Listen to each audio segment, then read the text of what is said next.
So hey guys, welcome and welcome back to my YouTube channel. Thanks for hanging out with your girl today.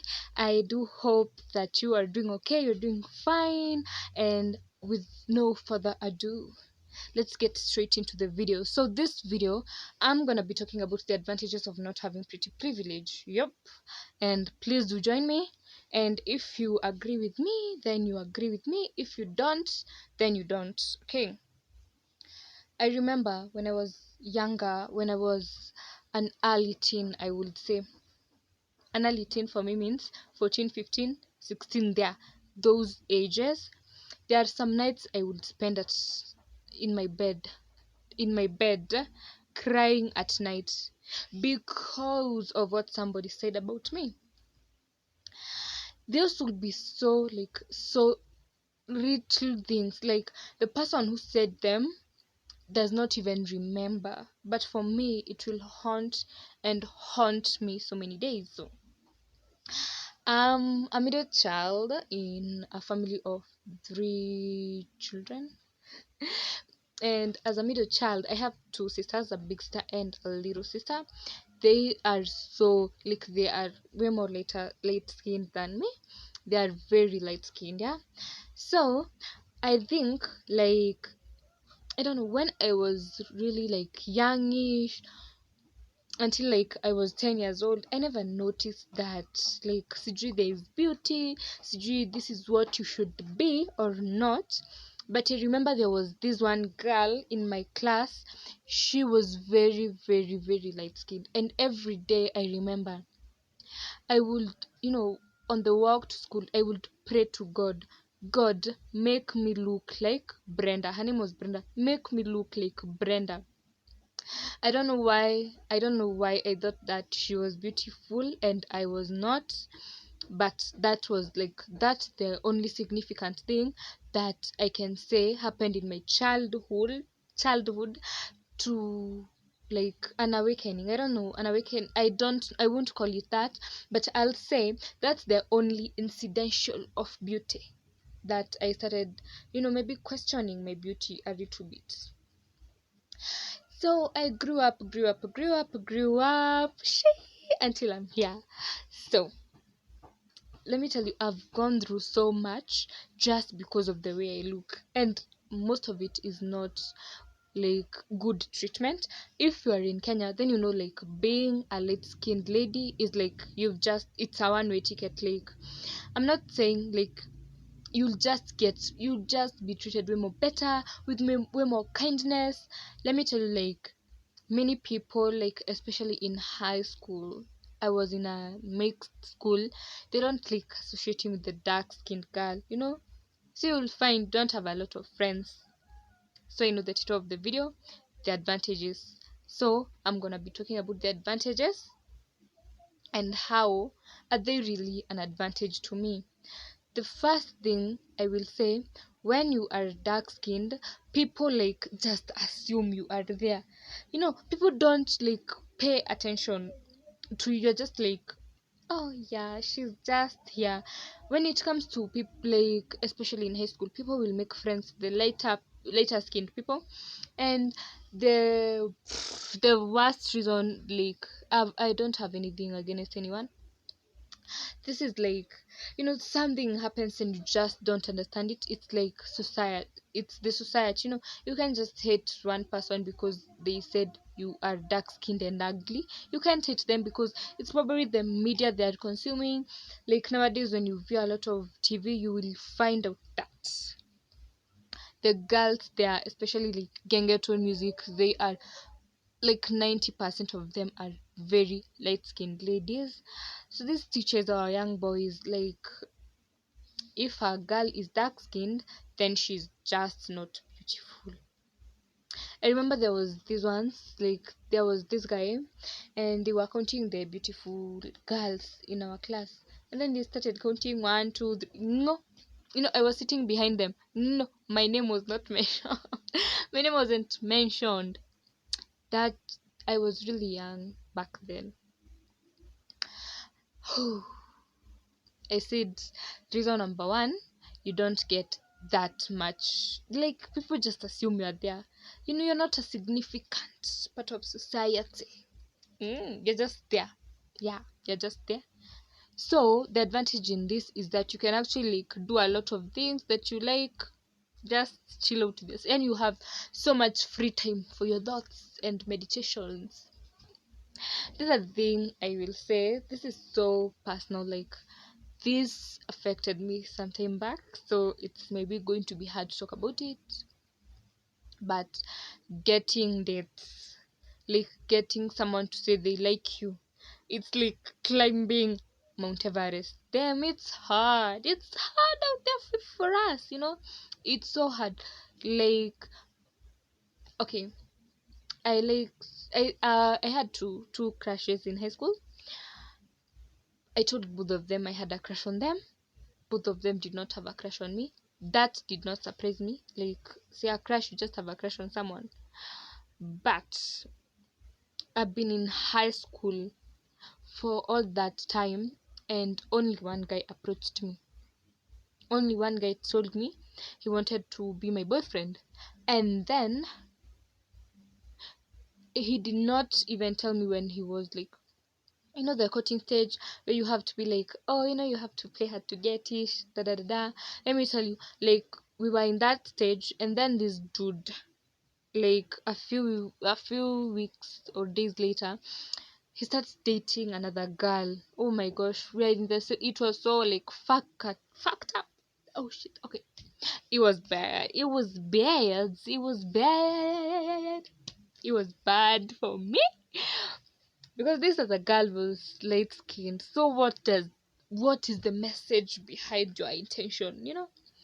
That was quite like, okay, cool, bye forever. The incident that really broke my heart, now that I'm 19 years old, is that I loved a whole human being, and that was like 2 years ago.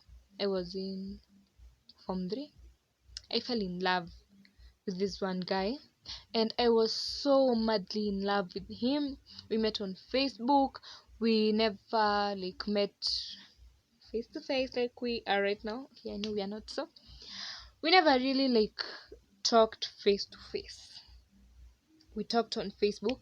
I remember he would call each and every day, and I fell in love. Yeah, like a duration of 6 months. We talked so much. It's during the coronavirus time, so we had so much time. So we talked so much, got to know each other, and then that was on 2020. On 2021, we met.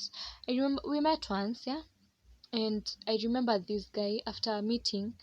We did not talk for like 3 months because we went to school, both of us. And then I remember after he was back from school, he called me and he told me he wanted to break up with me. And the reason he told me it's that he was disappointed with the way I looked. So peace, thank you. He just told me he was disappointed in the way I looked, and that the only advice he can give me is that I should never date a person without them first seeing me. I kind of thought, in primary school, I was called so many names. I almost said so much names. What the fuck?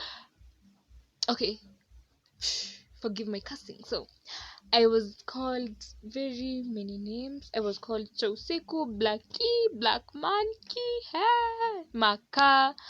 Like, children are just horrible people. Sorry. Okay, the people who called me those names were not very good people. And then I remember there was this one guy, the guy who is considered the most, almost handsome in the class. I did not find him attractive, sorry to say. Okay, I did not find, I wasn't attracted to him, but many girls were. So remember this one day we are almost going home, and then this guy is like, he calls the name Anne. My name is Anne. And there was 3 ants in our class. Then I happened to be very near him, like he's sitting here in front, you see, here, and then I'm here. So he calls Anne, and I answer. And I told you there are 3 ants. So he told me, wewe nani anaweza kuita? You who can call you. I'm still recovering from that. So thanks, bruh. Thanks. You are an amazing person. Thank you so much. So when I met like the guy I'm talking about in 2020, I thought this was all over. I could find love and be happy forever. But sometimes I just sit down and ask myself this question: just because I'm dark skinned, does that mean then I'm doomed to a life alone with no love, with no nothing? Just because of my skin color. I thought that colonialism was over. Why then do we still keep, still believe that being light skinned is the way to be beautiful? Why, as a society? I, for me, like, I would say this: let beauty have no standards. Let beauty have no standards, because if one side is being uplifted and having privilege, then the other side is down there suffering. People will just pass these mean, silly comments to you, and they don't know if they will hurt you on the inside. They just talk and talk and talk. They don't know the effect their words have on people. I'm sorry, I'm getting out of topic. It's just, this is a very emotional conversation for me to have, because most of my teenage years I've struggled with self-image. I've struggled looking at myself in the mirror, because I did not believe for a very long time that I'm pretty enough.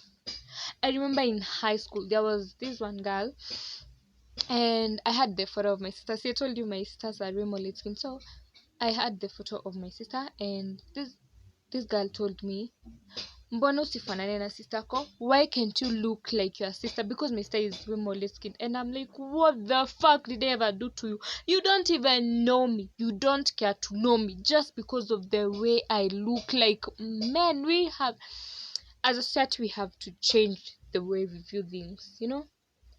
As a society, we have to sit down and ask ourselves what as a person, because we are the people that make up the society. As a person, what are my beliefs? You have to sit down. Maybe this was just passed down to you unknowingly, without knowing that you have that notion in your mind. You have to sit down and ask yourself, what are my beliefs? So that when you find like there's a fault, this is not how it should be, then you reevaluate, because we are the people to change the society. Let not the coming children who are coming, as the next generation, still suffer the same predicament. Name calling, it's so ridiculous, because you find that I won't be asked out on dates. I It's just true. And it sucks. It really is not, it's not interesting, being on the other side of the place. I know this was like the advantages of not having pretty privilege, but what I can say is, let's remove the privilege. Let's take away this thing holding us on the necks from our society. Let beauty be beauty. Let you, however you come, you are beautiful. Yes, I know people have like, this is what I prefer, this is not what I prefer, but like, why hold it on another person? It is not their fault that you prefer this or that. As a society, I urge us all, let's change the way we view beauty. Let's take action in our own hands and say, from today, every color is beautiful. And let this be true to our hearts. Let's not just say it just, to Instagram models who are dark skinned, the few who make it up there. You let them not, be the only black is beautiful. Let the ordinary, let everybody feel that they are amazing. Even though you're not going to go ahead telling everybody you are so beautiful, but you should not try to make them feel bad for how they look like. And with that is the end of a very very, very, very long and emotional video for me. Peace. Bye bye. I do hope to see you in my next video. Thanks for watching.